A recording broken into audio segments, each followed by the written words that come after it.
Anytime that you can have a career for decades in something, it speaks volumes about your impact, your character, and because the game just keeps reeling you back in, from player to head coach to now literally doing things at the highest level in the front office.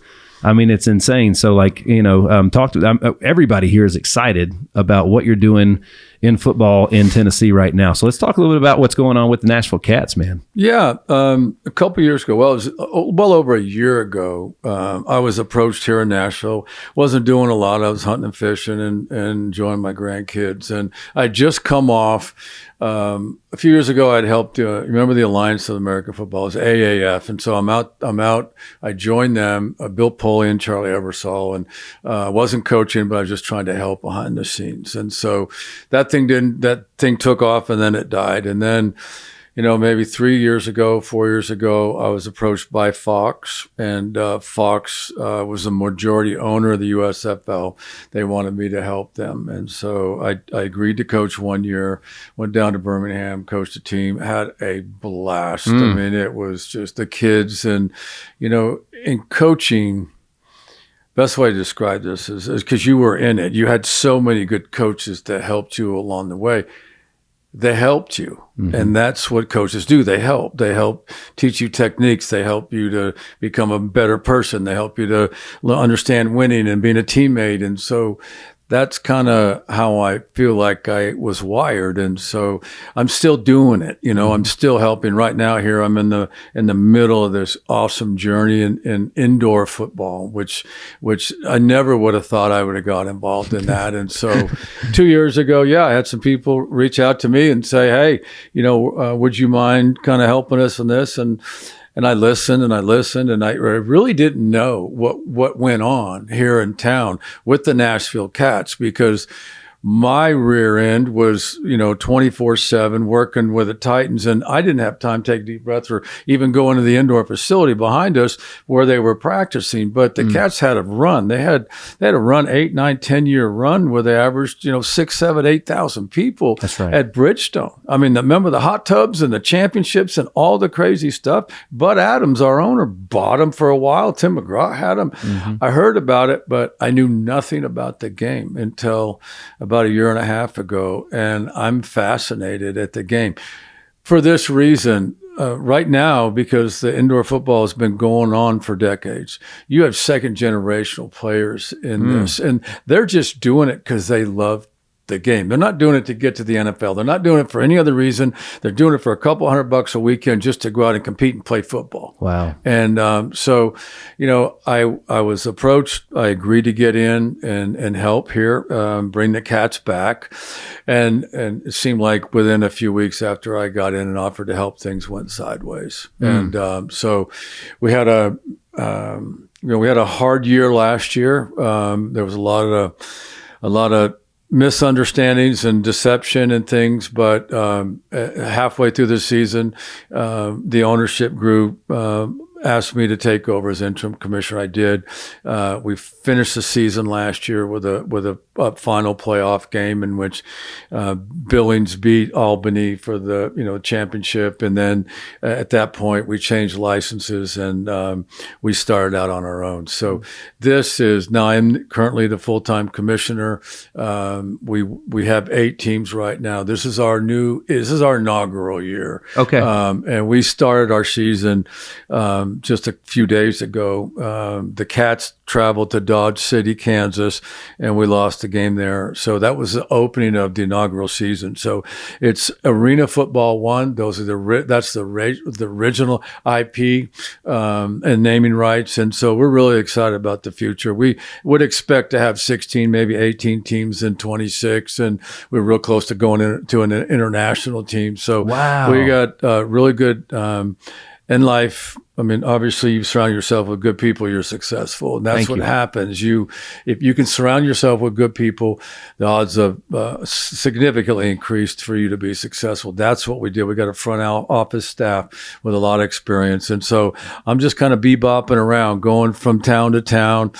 We did just last weekend. I was in Tampa Bay meeting with Hulk Hogan, and who's promoting this new beer. It's an all-American, real American beer, and we have partnered with him and the AF1 and his beer company, and we're trying to sell his beer in all of our venues. And he's going to come out and kind of do that thing. So that's how you do. You raise awareness and you go. So I'm really having fun. But again, it's about helping. It's how I'm wired.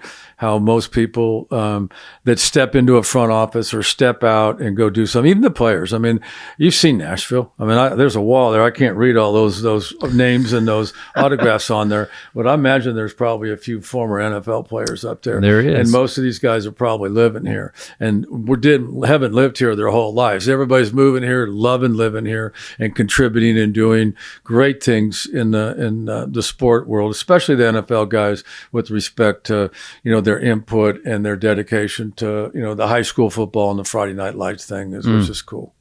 So what I'm hearing is, so first of all, like I can get the sense that you like to build things, right? So which is I can definitely agree with that. Like I love the like building new things. I love the creation part of it. And what I'm hearing is that with AF1, the NFL's so big and so corporate, there's just a lot of things you just can't change. Or to change it would take massive committees and a lot of time. And here it seems like all the things that maybe you wanted to see along the years and stuff like that, you guys can do those things. Maybe it's taking chances, maybe it's not.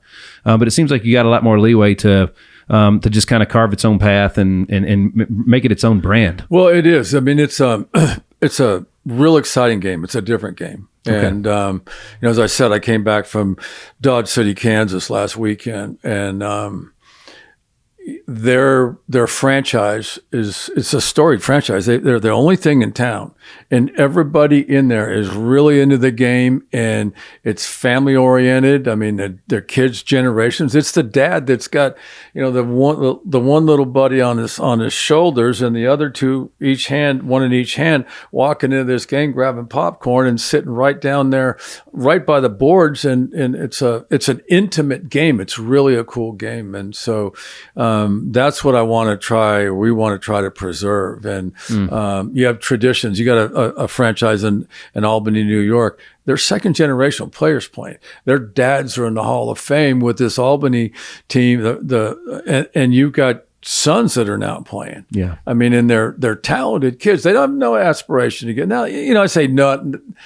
There's an aspiration to get to the NFL, but that's not why they're doing it. They're doing that just to compete and have fun and play the game. And anytime you're involved in a game where, hey, you might be down 16, 18 points with 20 seconds left, and you have a chance to still win it, it's pretty exciting. It may have been talking off camera with former guest Blaine Bishop, but I played for a lot of great coaches, and as a person that's involved in multiple businesses, there's leaders aspire to be better, but like when you see somebody that's doing it at an extremely high level, you recognize that. And I want to talk a little bit about coming from Houston here, because you're raising a family, and it's a lot of travel, a lot of moving, and a lot of decisions that you got to make that a lot of us wouldn't even think about what you have to consider. But and talking to a few folks that have known you or played for you or been around you, leadership is like, I don't know, it's just a calm, steady feeling. Like you never looked like you were stressed or nervous. You just always had that poker face about you. Is that something that you were intentional with? Is it something that you were really wanting to, that you really got good at as a player? Or is it something where you realized, I'm surrounded by all this talent and they got to lean on one thing and one thing only, and that's going to be this nerve right now? Well, I appreciate, having played the game in a time which is unique in NFL history, I think. I was part of the '85 Bears, so I went in there as a rookie in '81 and watched the '85 Bears. I mean, after my rookie season, I was drafted. I was drafted by the Bears. I knew nothing about the Bears other than Walter Payton and Vince Evans, because I went to USC and Vince was also on the roster. When I got there, when I was drafted, Neil Armstrong was the head coach. I thought Neil Armstrong was an astronaut.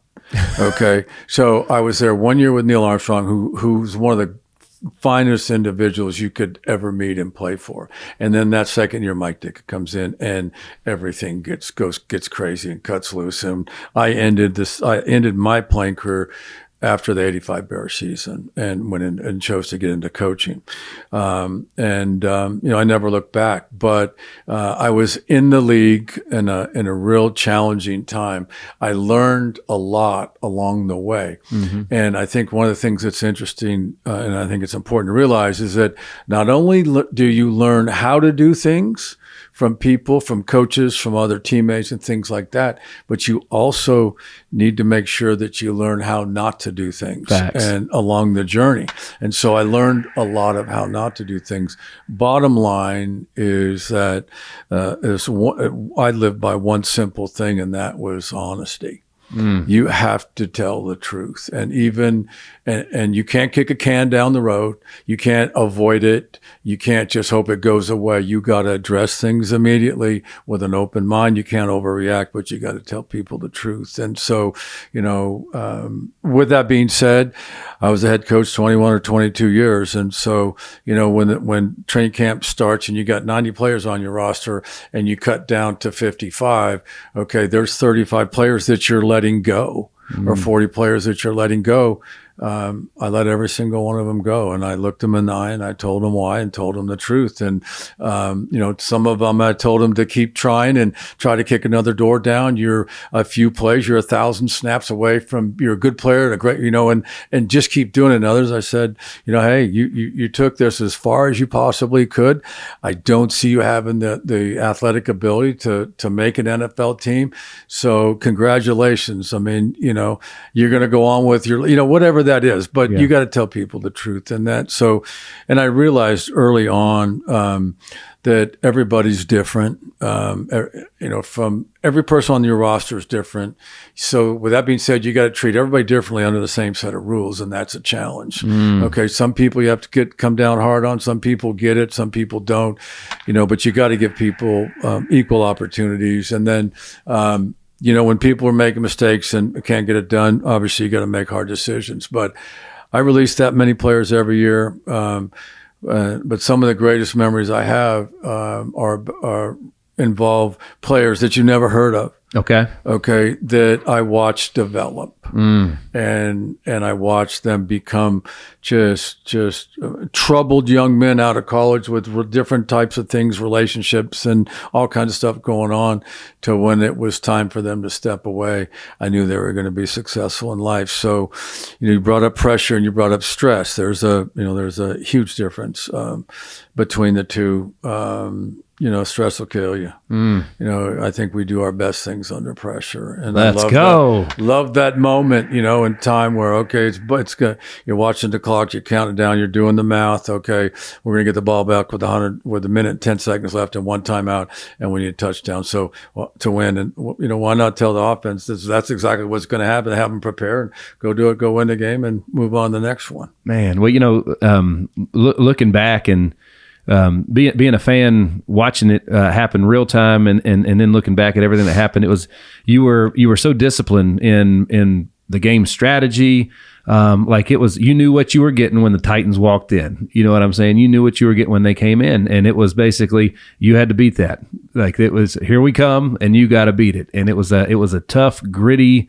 It just, I don't know. It just defined the NFL for me. It did, and it was what we were about, and that's how we built our team. We wanted to build the team with just a devastating, dominating defense as best we could, and get those players, those key matchups. It's that player on defense, namely a defensive lineman, who the opposing offensive coordinator says, I want to know when he's not in the game because I need to try to call these plays because he's such a game wrecker and he's such a good player. I can't risk calling these plays if he's in the game because something bad's going to happen. So you want those kind of players on your defense. You want relentless players, and you want players that play with on the edge, that don't hurt the team, that have a understanding of the rules and have an expectation that whatever happens in this game in all three phases, our opponent who we play today is going to have a tough time answering the bell next week because we beat them up. And so that was how we were built. We started that with Steve McNair, and then Eddie George the next year, and then built our offense. And as we were quietly putting this team together, and I say we, it was Floyd Reese. We lost Floyd Pass. It was our GM, but we did this together. And, had it not been for him, who knows, we wouldn't be having this conversation right now. But we did it together. We knew what we wanted, and we built this team. Why we were moving. I mean, we played in 4 different venues in 4 years, or 5 if you would include Alltel Stadium in Jacksonville. I was famous for that. But we did. The distraction, the potential distractions. What's the biggest single contributing factor to losing games, specifically football games, is distractions. It can be an injury. It can be an off the field thing. It can be, and you have to avoid distractions. You got to meet them head on. We had distractions. We were moving here, temporary facilities, but while we were doing that, we were building a really good team. And then the moment we stepped into this to at that point was Adelphia Coliseum in '99 was it. I mean, that was we opened the season against the Cincinnati Bengals. We were down, we were down 9 with 3 or 4 minutes left to go. We put 10 points on the board, beat them, and had an undefeated season. That's right. And then we ran from there. And every team was different that I had. The locker rooms were different. The personalities were different. But the one thing that stayed consistent was it was a smart, tough football team that's going to fight you to the end. And and they were always close. I mean, and that's kind of what I loved about it. And I'm still hearing from guys. You talk about Blaine, you talk about these guys. I hear weekly from a lot of my our former players about checking in to see how we're doing. Adam Pac-Man Jones been trying to reach me all day. I don't know what that's about, but I'm gonna call him back as soon as I get off this show. He's just at this point, after what he's been through, he's got it going, and I can't wait to talk to him.